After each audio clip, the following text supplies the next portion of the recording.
And the recording is going. Great.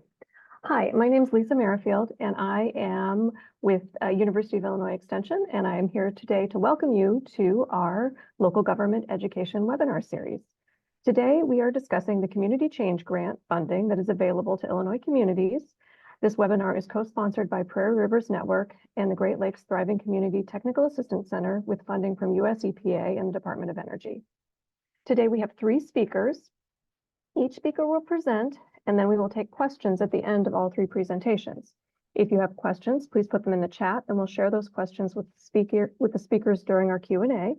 And depending on questions, speakers may also answer your question in the chat as well. We're recording this webinar. You will get a link to the recording and contact information for the speakers in the next few days. And always, you can find us on our local government education webinar YouTube channel.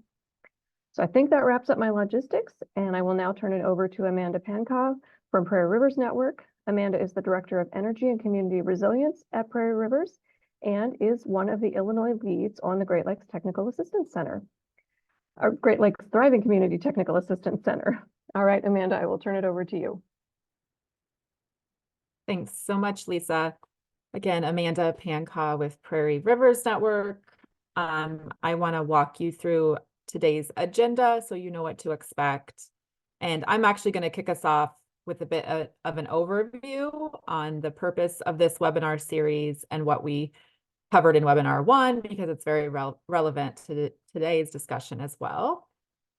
Ursula, our Great Lakes Grants Navigator with the Great Lakes Thriving Community Technical Assistance Center, will then give us an overview of the Community Change Grant Program.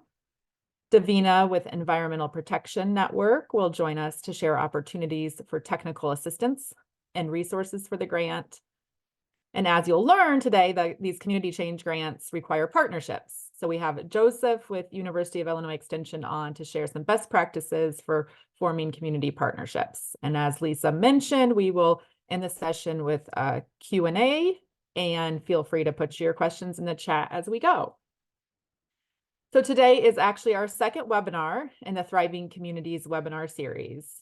This is University of Illinois and Prairie Rivers Network's effort to build capacity for communities to plan and secure funding for energy and environment projects.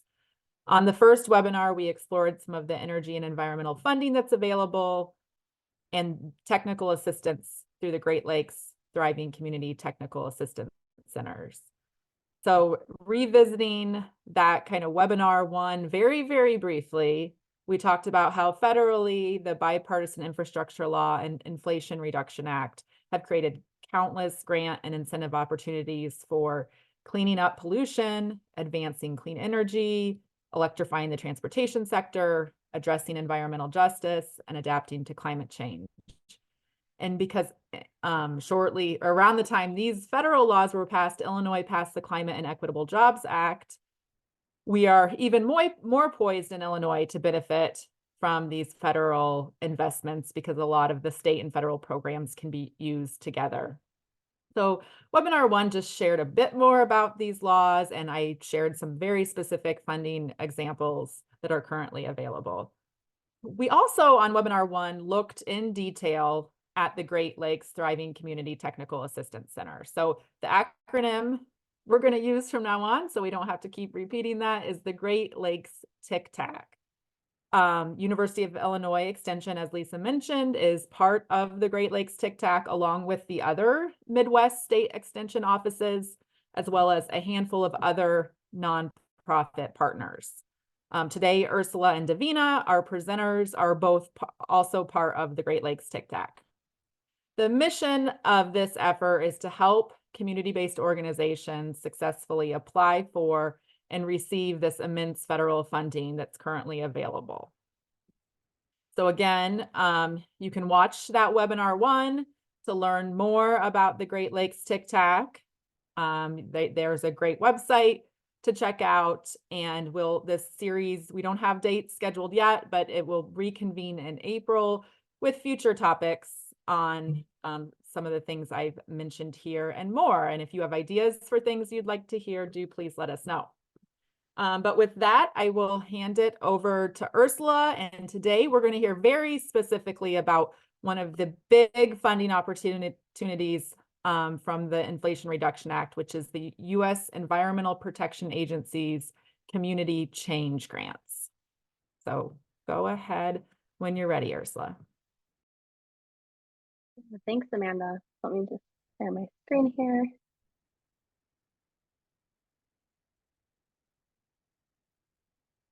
Okay, can everyone see that okay, Amanda? Looks good. Okay. Well, hi, everyone. For those of you that don't know me from the first webinar series, my name is Ursula Parstanyuk. I'm the grants navigator at the Great Lakes TICTAC, and I'll be providing a summary of the EPA Community Change Grant Notice of Funding Opportunity, or NOFO, today.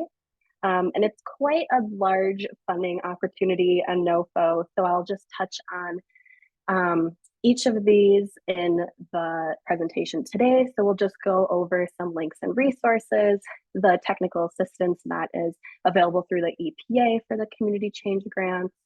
I'll just briefly touch on the EPA resources. I know Davina will dive more into those. Then we'll really get into like the meat of the purpose of the grant. And then we'll end with some project examples, as I know that kind of helps people in brainstorming.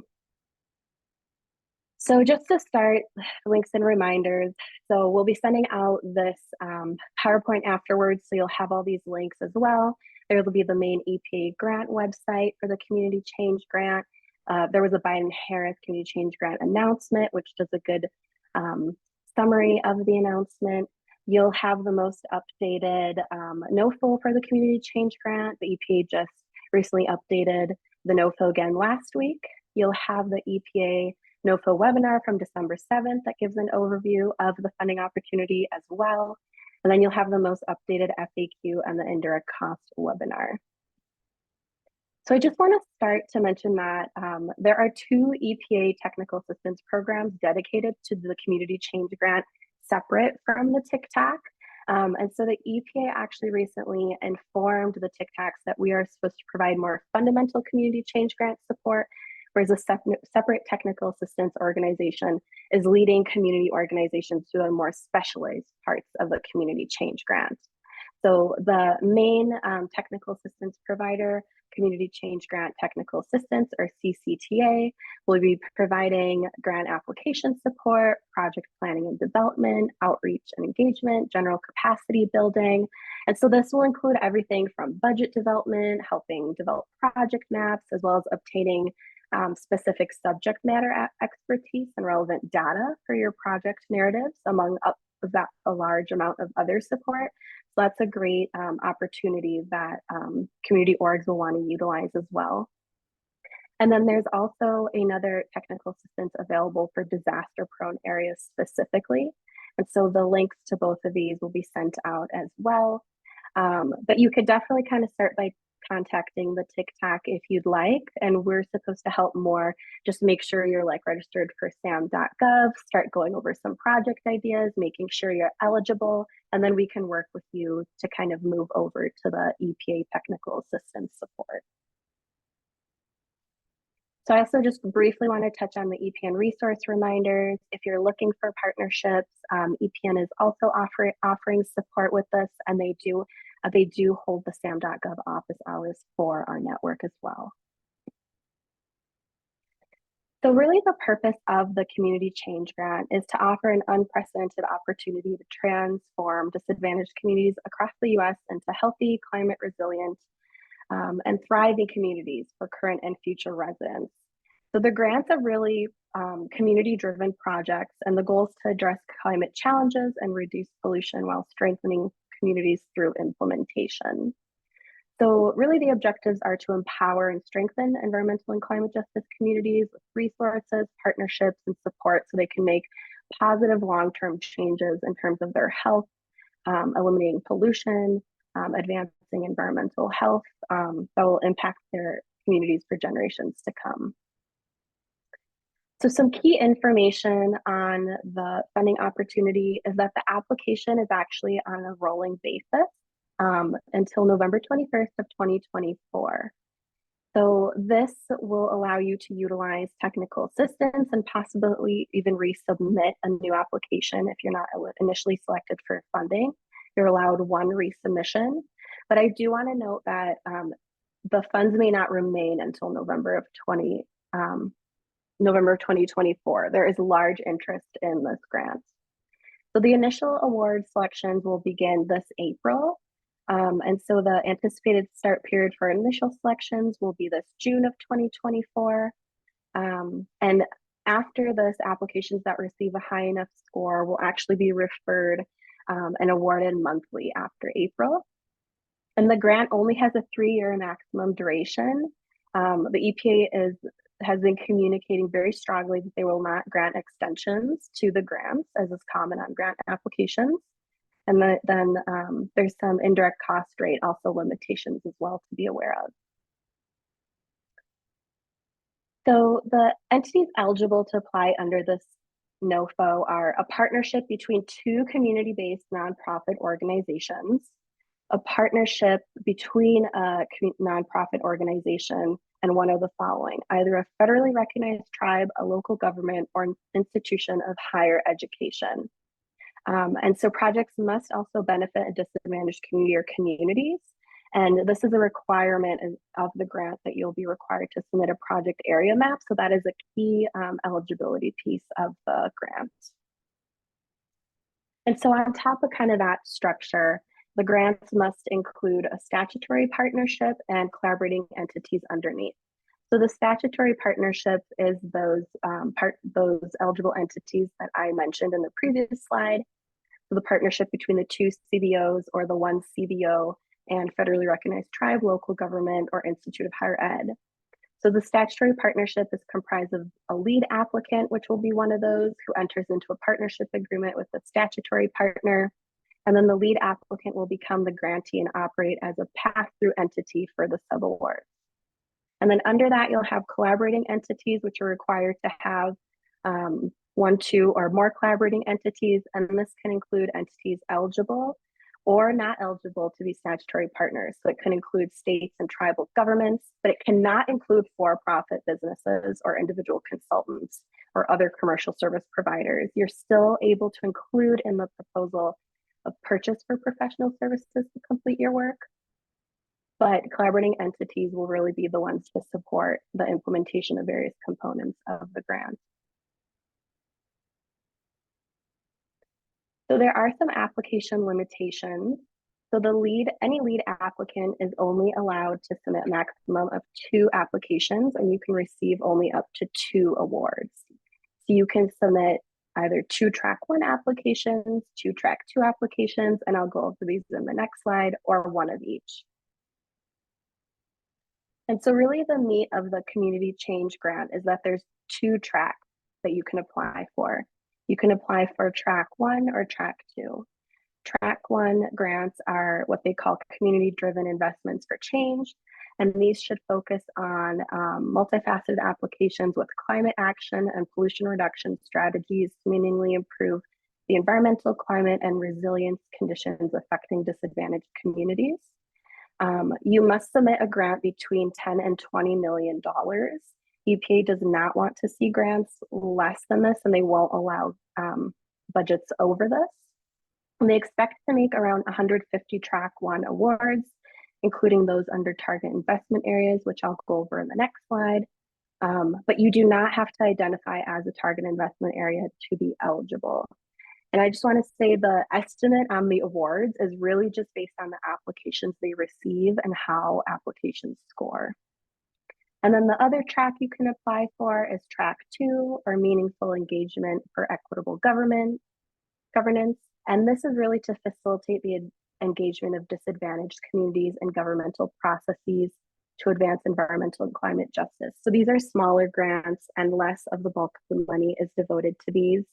So these should be between 1 and 3 million per award, and EPA expects to make around 20 track 2 awards, but again, really just dependent on the applications they receive.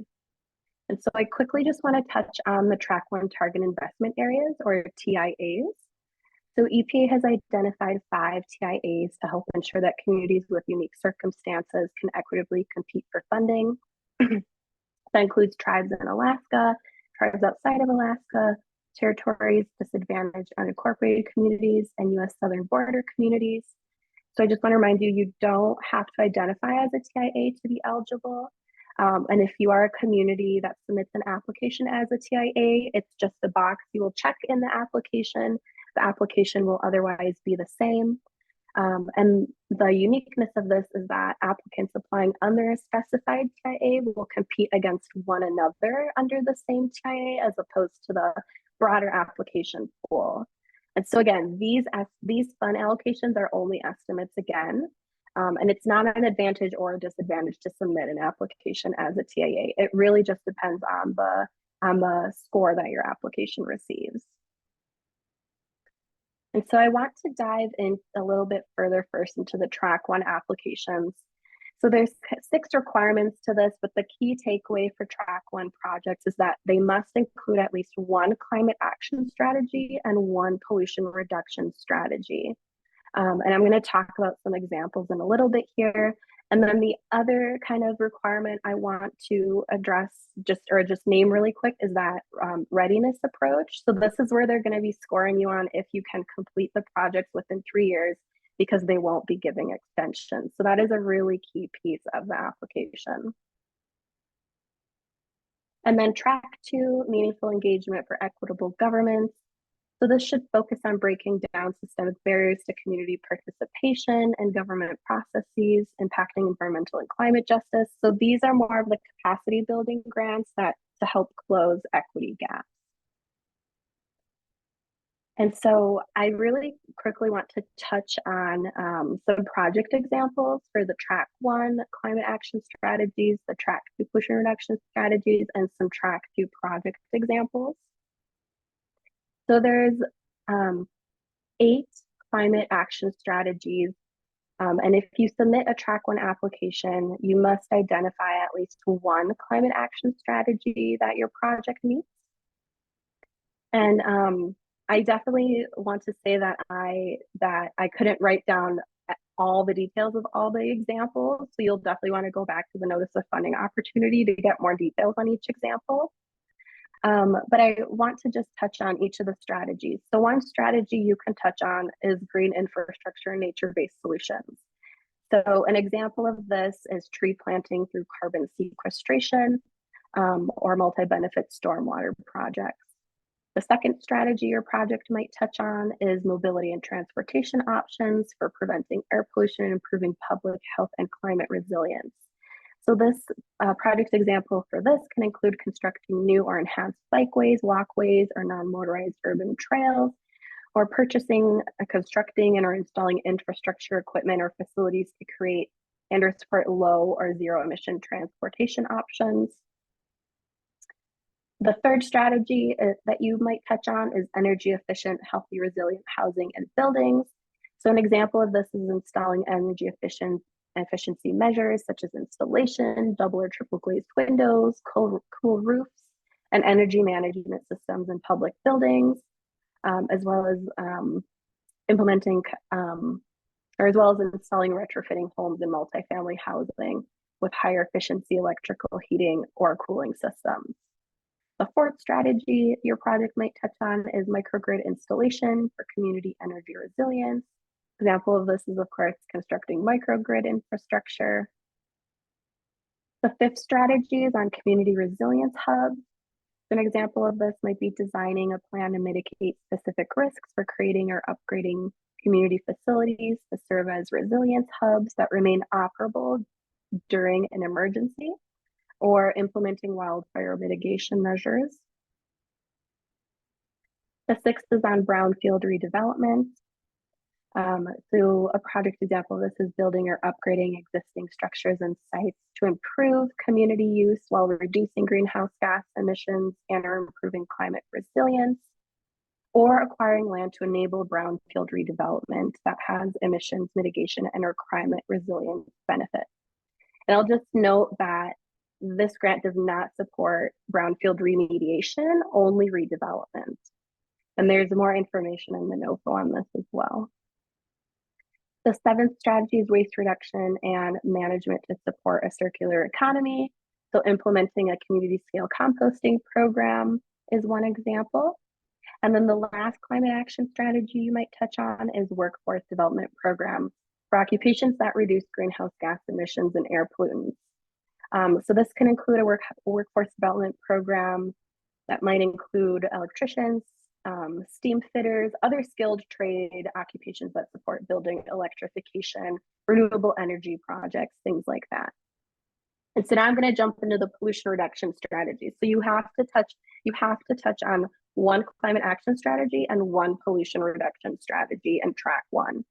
So there's 4 strategies for pollution reduction strategies. So the first is indoor air quality and community health improvements.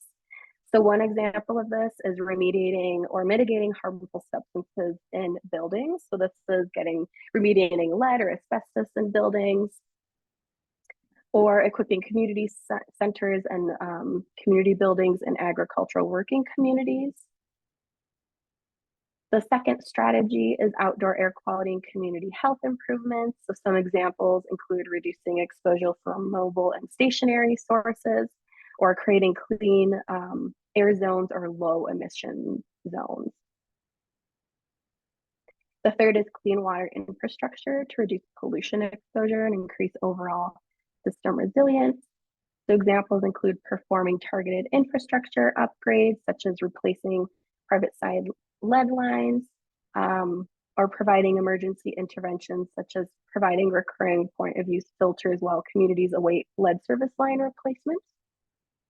And then the last pollution reduction strategy you might touch on is safe management disposal of solid and hazardous waste. An example of this is purchasing equipment for hazardous waste sampling to determine classification, or collecting, processing, recycling, disposing of household hazardous waste and electronics programs and that accompanying infrastructure. So now I'm going to quickly just jump to the track 2 project examples. There's just 4 project examples for track 2. The first is education and training programs. So an example of this is creating leadership development programs to train community members to identify and recommend actions on climate justice challenges to government authorities. The second is environmental advisory boards, so facilitating the engagement and involvement of disadvantaged communities in processes and matters such as permitting decisions for factories and industrial sites. The third is collaborative government activities. So creating a governance body or development community for brownfields, post-cleanup redevelopment projects. And the last example is participation in governmental funding and budgeting processes. So this can be designing a program where the community identifies problems, evaluates proposals, and recommends decisions for public funding of projects that implicate environmental and climate justice issues. So I know that was a lot, but that really got into the depth of how complicated the community change grant can be. But if you are ready to start working or just want to brainstorm, we're here to kind of help you with that. So you can go to our website, fill out our intake form, or just reach out to us through email. And then in our newsletters, we will be sending out kind of EPA updates on the community change grant as well. And then really quick, aside from the community change grant, I just quickly wanted to mention another EPA funding opportunity whose deadline is coming up quickly here on April 1st. And that's the Climate Pollution Reduction Grant, Implementation Grant. This is specifically for states, local governments, tribes, and territories, so they can implement plans to reduce greenhouse gas emissions and our other harmful air pollution. So I'll put the link to this opportunity in the chat as well. We also have a summary PowerPoint from the TikTok on this opportunity as well. But if this is too quick of a turnaround, you're not able to apply, I would definitely sign up for notices from the Illinois EPA or the Metropolitan Mayor's Caucus, which includes Chicago, Naperville, and Elgin areas, to see how you can get involved in that as well. And we can definitely help you find that information if you want as well. So thank you all, and yeah, we look forward to your questions at the end.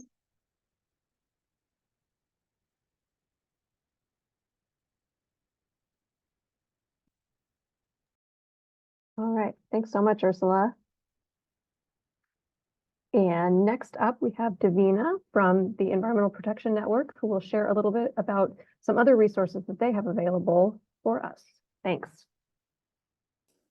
Thanks, Lisa, and thanks, Ursula, for teeing up this call. Such a great grant to hear more about. I'm going to just, share some. As Lisa said, and Ursula went over a little bit, I'm going to be sharing more about the resources that the Environmental Protection has for communities looking for technical assistance related to this specific grant opportunity.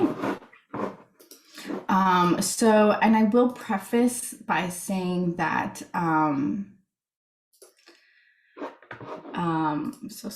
that a lot of this technical assistance that is coming out that you heard Ursula talk a little bit about, that is coming out of EPA that you can apply for directly is a great place to start for this community change grant. But coming to your TikToks and coming to groups like EPN can be a great secondary resource for your assistance with this grant opportunity. So I'm going to talk to you briefly about who we are, why you should come to us for assistance, and the kind of resources we have available to offer. So the Environmental Protection Network, we are a 501c3 nonprofit founded in January 2017.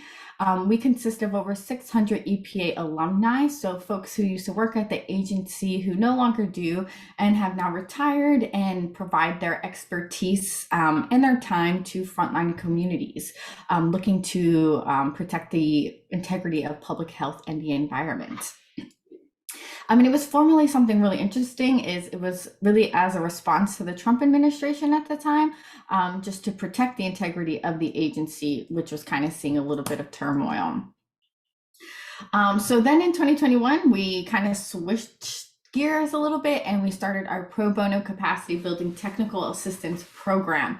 So it's essentially what it says in the title. It is a program that provides pro bono capacity building technical assistance to, we target frontline environmental justice communities, folks who have been, just disproportionately disenfranchised from all kind of federal resources, federal granting opportunities, bureaucracies that we might be able to help them navigate. And so this pro bono program aims to connect these frontline communities, NGOs, state, local municipalities with former engineers, scientists, and lawyers from the agency, who again are just now providing their expertise and their time away from the agency.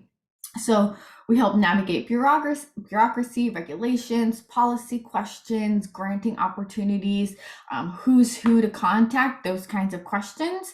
And then to date, we have currently to date over 150 unique volunteers who have assisted on over 600 plus inquiries.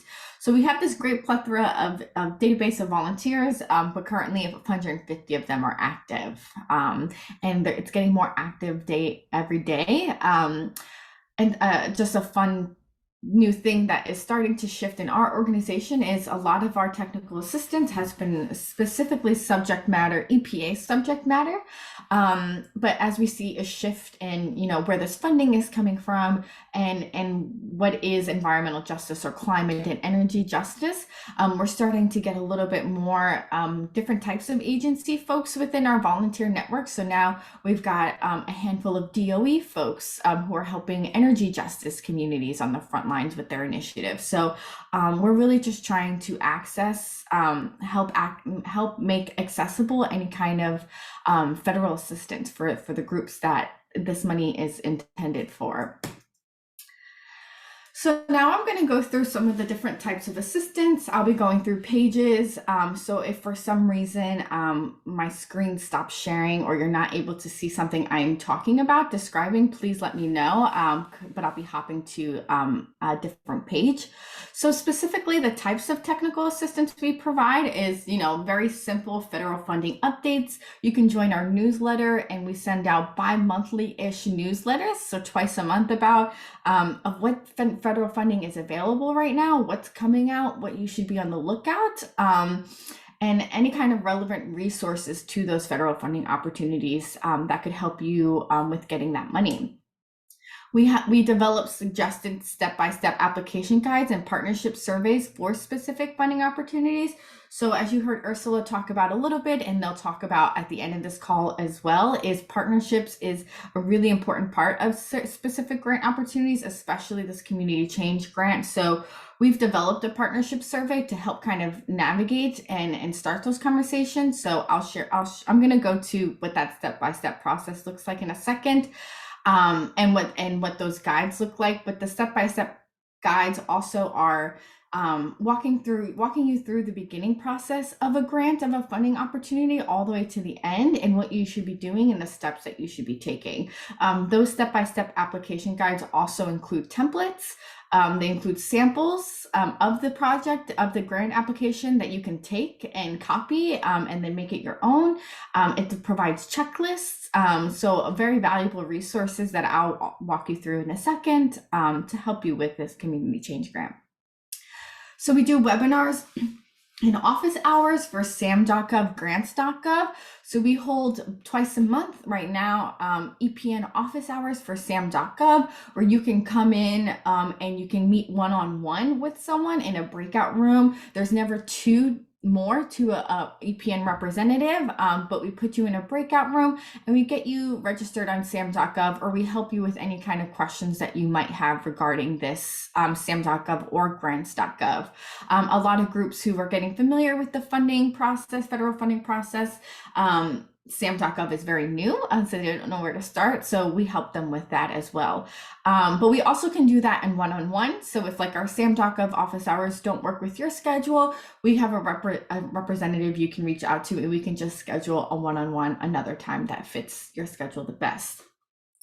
And speaking of the one-on-one, we offer also one-on-one support, including brainstorming, reviewing of drafts, grants, or other environmental justice, EJ justice initiatives that you might have. So I know this is specific to community change grants, but for other initiatives, I think it's good to know that if you are a community group or a group in the region who, is dealing something separate than community change grants, you are maybe have a facility in your community that you have some questions about their permits, or you have some Superfund site in your community you have some questions about, or you just got an air monitoring grant. We have an air monitoring network, but we have all of these experts that you can get on one-on-one with and ask them questions, pick their brains, and help them develop your ideas or your initiatives regarding to those specific EPA subject matter related technical assistance.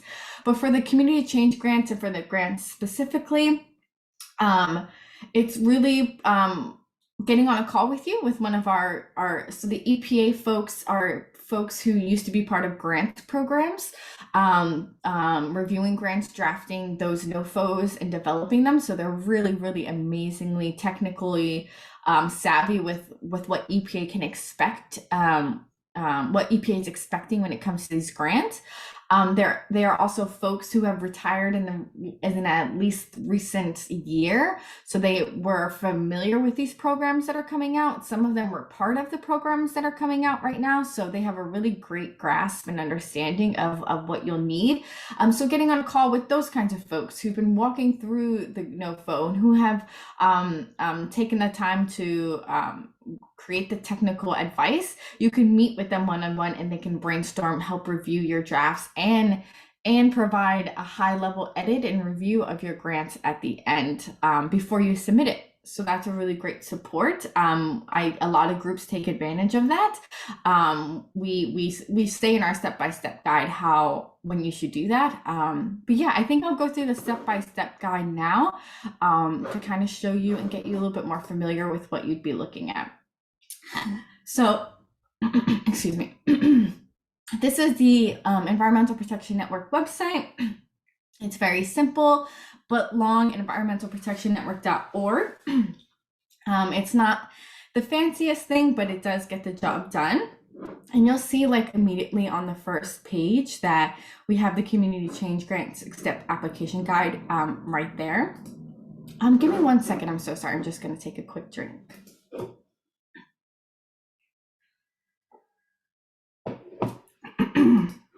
Okay, so sorry. So this is the EPN 6-step application guide.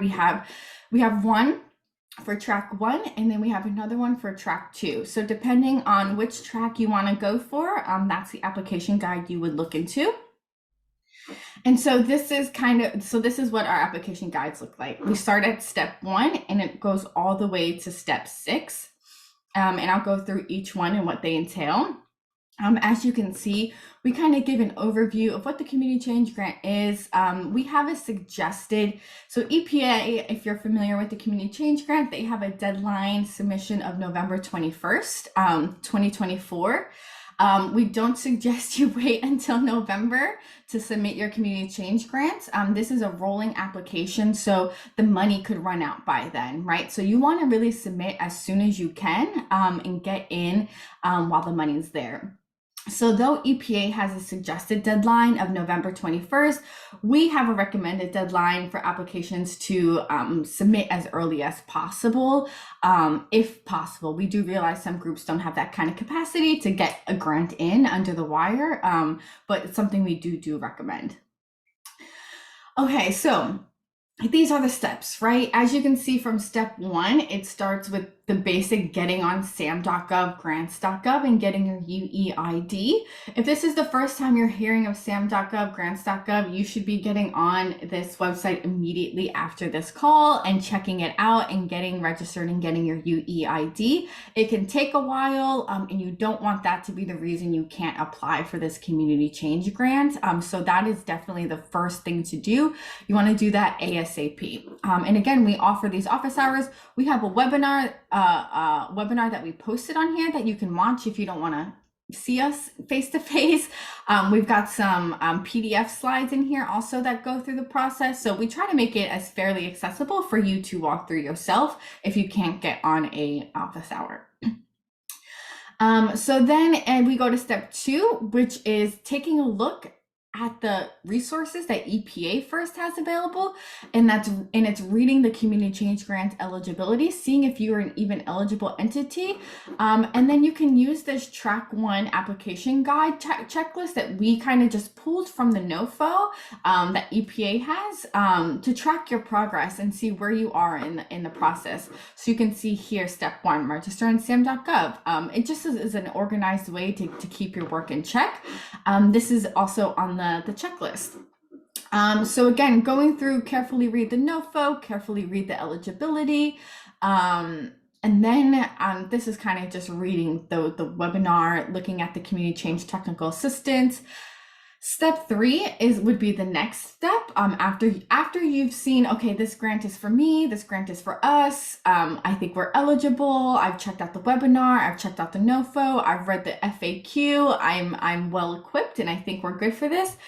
As a theme throughout this call, partners is important. So they'll share with you, I think there is going to be a brief presentation, someone will talk to you a little bit more about that, but EPN has developed a program partner assistance survey. So if you've never filled out this survey, you can come and fill out this survey yourself, but then we also give you the results as a link as well. So you can see all the results of those folks who are looking to apply for the community change grants and who are looking for partners. So there's a few folks, in Region 5 who might be in here that you maybe didn't hear are applying and are now applying, that you want to reach out to and say, hey, I saw that you're interested in a partner. How can we support? This is a great way to use that list. Great. So let's see. How am I doing on time? I've got a few more minutes. Okay, so something we also provide besides the potential partner survey are templates and samples. So this is our track 1 project narrative template. So again, you can just take this and plug in your own information, and it's literally the info that we've pulled from the NOFO to develop this sample template. So along with this template, we've also developed a project sample. So this is a sample. We've given you the template, but this is a sample of what a finished community change grant can look like, with maps and pictures filled out. It's obviously based off of, a fake group and a community, but it's just helpful for you to see what your application should look like in the end.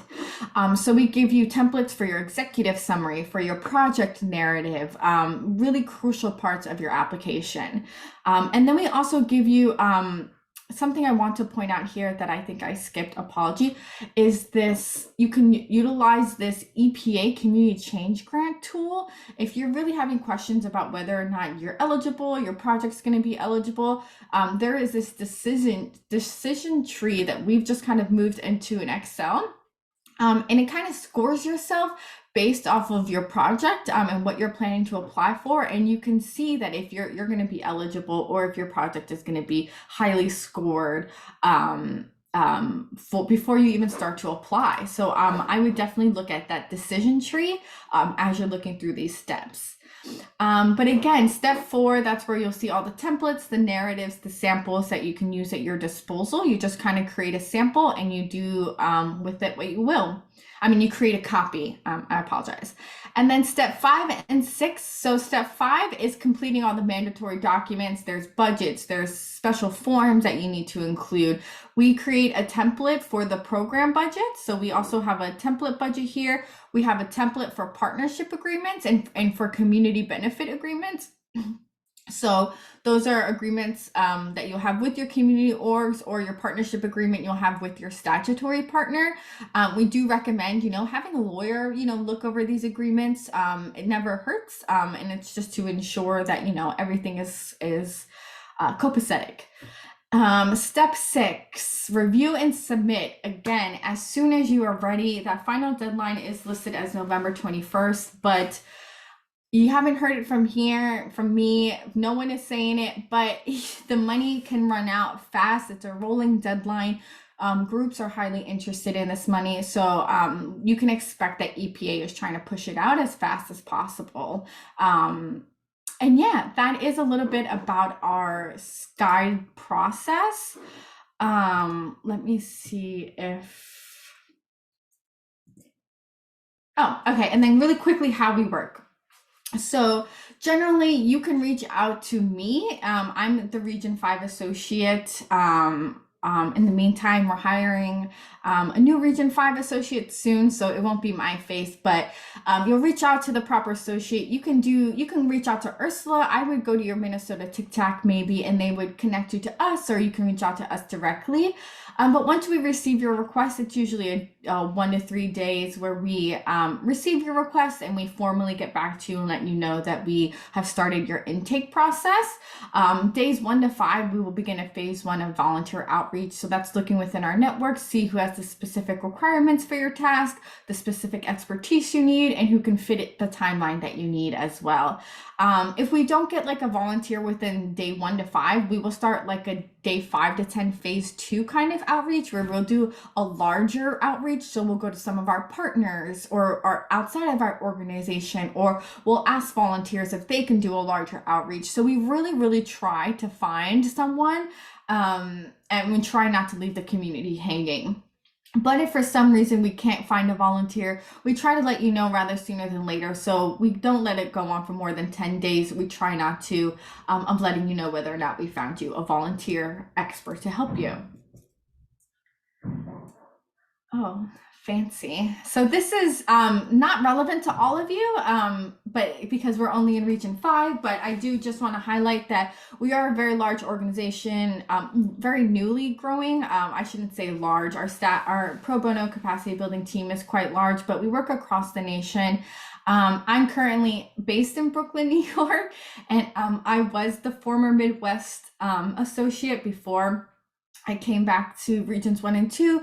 But we've just had some personnel shifts, so I'll be back leading in the region for a while, which I'm happy to do. I love the Midwest and the community groups that relationships that we've built here. But yeah, we have a grants specialist that I want to highlight. She's a newly hired person that will be specifically working on community change grants. Her name is Genesis Sanchez, and she comes from a really great background in grant programs and has developed grant programs at a group called Climate Reality Project, if you're familiar with them. So we're really happy to have her on the team, but she will be supporting us as well in groups who are looking to, just get some general answers about the community change grant. But yeah, I do want to highlight that EPA's community change technical assistance. They are there for your assistance, for your help, but we are also here if you need anything. So that's it from me. This is our general email. Please feel free to reach out to us. I think that Lisa will also share these slides with you, so you'll have all of this information I shared with you as well. But thank you so much for having me, and I'm going to stay on and hopefully answer any questions at the end. So thanks, Lisa.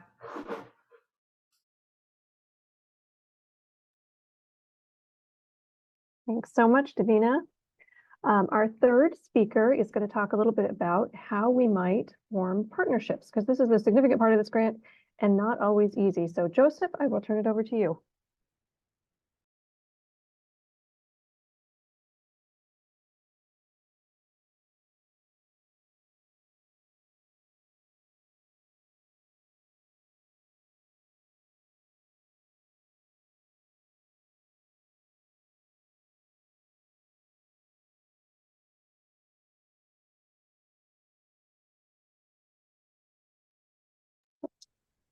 Okay, so Lisa, I'm having some, sorry, I'm having some trouble here, so, all right. Okay. Can you see my screen now?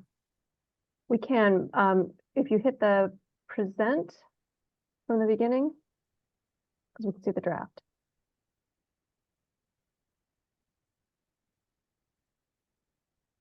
There, that's perfect. Great, okay. Sorry about that. So my name is Joseph Malwal. I'm a community and economic development specialist with Extension Illinois. And I'm just going to talk a little bit about partnership with the community. And we'll give you more time so you can ask questions. So partnership is how we do our job here in Extension with the community. So it's very, very important. And I'm going to go directly into what it is. So just a little definition there, just to know exactly what is partnership, what is not partnership. That is from the World Bank. So the key element of how to build partnership with communities, especially underserved communities or inner communities, is to have those shared values and goals and objectives of that particular initiative. So what is the initiative about? The values and goals aligned with the community that you are targeting with that initiative, for in this case with this grant. And then look at the community readiness. This is a key, very, very, very critical, especially with underserved community, that people may be ready for something that is completely different, but may not be ready for something else.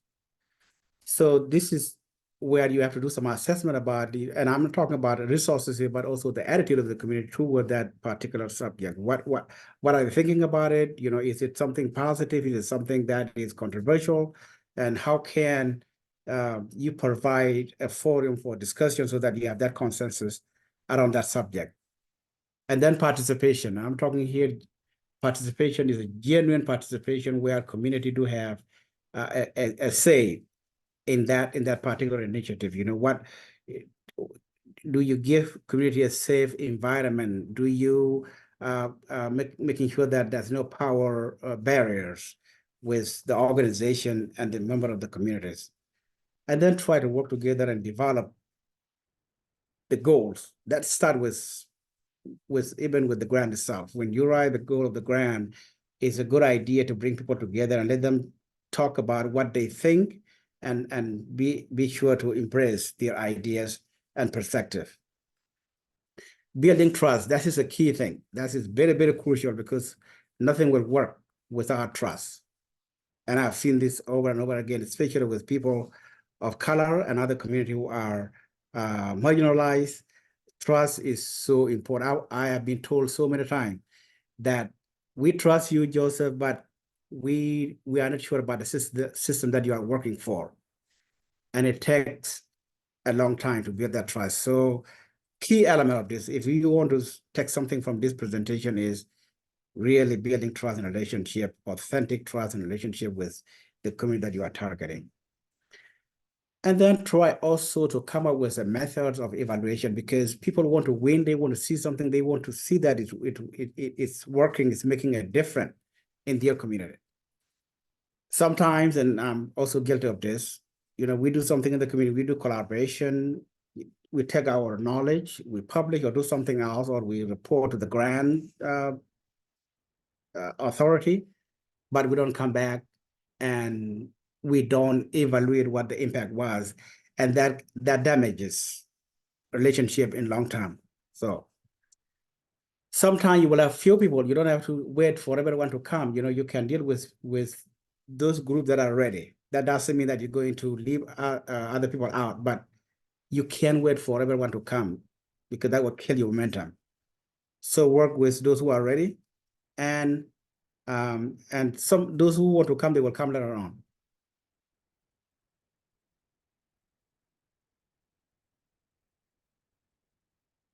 Okay, I don't know why I can't transition. Okay. This is just a summary of what it is. Building, common interest. What is the interest for you, the organization, for the community? Trust, which is always consistent with communication, specific roles of each entity. And I heard about the legal framework for that. But again, that legal framework doesn't really build trust. It's just the trust that will support the system as a large. And then you have the evaluation. Now, we've been talking about it. I've heard my colleague talking about this is a community-driven grant. So, and I provide some resources for it that you can read later on. But this is a concept called community-based participatory partnership. You probably heard about community-based participatory action research. That's a different thing, but this is also another concept that put community in the center of that innovation, of that initiative. So again, it's repetitive, but you can look at all this. One thing I want to point out that I have not talked about before is the knowledge that people have, regardless of their socioeconomic, socio-demographic, the value of knowledge that they bring in, and the recognition and the implementation of that knowledge is so crucial, because that provides ownership of the initiative to the community. Joseph, Yes. are you intending your slides to advance? Because we're still seeing the first one. Oh, do you see it now? Oh, we still see best practices in community partnership. Okay, it's moving here for me, but I don't know why it's not. Yeah. What do you see now? References? Nope, we still see the same one. Nancy, do you have any quick tips? I Okay. know we're almost at time, so. Yeah, we're out of time, but I can just talk about it. Okay. It's just a lot of talk about it, but the slides will be available. If people want to contact me, I would be very happy to talk with people. But I was just pointing out the inclusiveness of any initiative in communities that are undeserved, and then their knowledge should be valued, and they have to feel that. So the rest you can read later on. So I'm out of time. Lisa, thank you. I think I'm out of time. All right, that sounds good. Thank you so much, Joseph. Thanks. All right, that's so helpful. All right. At this point, we have about 6 minutes left for Q&A. So if any of you have any questions for any of our speakers, now would be the time. And while you're typing questions, remember that we will send out links and PowerPoint presentations so that you can make reference to these things.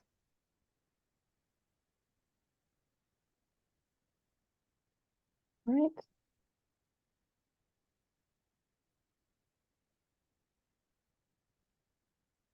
Do we have any questions coming in?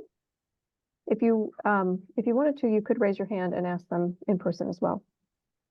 Oh, actually, somebody did just post a question. Have we mentioned the average grant amounts? Yeah, I could take that one. So for track one, the total grant award budget should be between 10 and 20 million, and for track 2 it's between 1 and 3 million. Yep, so they're large. Very large, especially when you consider it's a 3-year period only. It's quite a bit of money in each year, and so they will be looking at, can you handle that amount of money, and will you be ready to kind of complete the projects within 3 years? Yep. All right, thanks, Ursula. I'm going to give it just another second. If you have a question, you can raise your hand or put it in the chat, and if not, we will adjourn. I do want to thank Davina, Ursula, and Joseph. This was really excellent information and really, really helpful. You may have seen come up on your screen a poll, so we would appreciate it if you would let us know what you thought of this webinar. Ursula, there was a follow-up to the grant application. We can apply for track 1 and track 2 at the same time. Is that correct? So track 1 and track 2, you will submit separate applications for those because track 1 has more requirements than track 2, considering it's a larger amount of funding.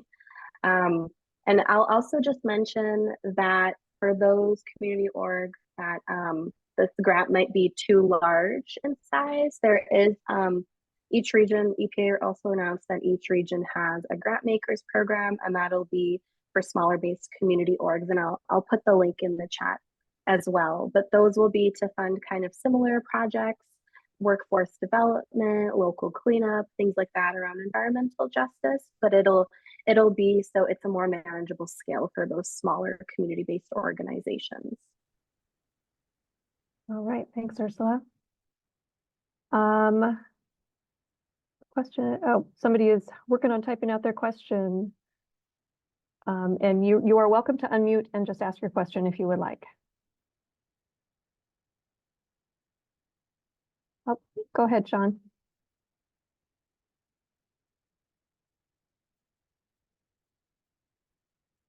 Yep, I see you, Sean. Can you unmute yourself?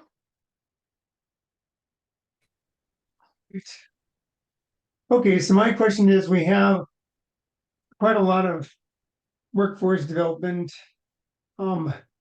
partners with Minneapolis and Hennepin County that are helping in the green job training. And so we're going for a CPRG grant. What constitutes a community-based organization? Can it be like a community-based workforce development nonprofit, or like what? How do you define like who would be like the lead community-based group?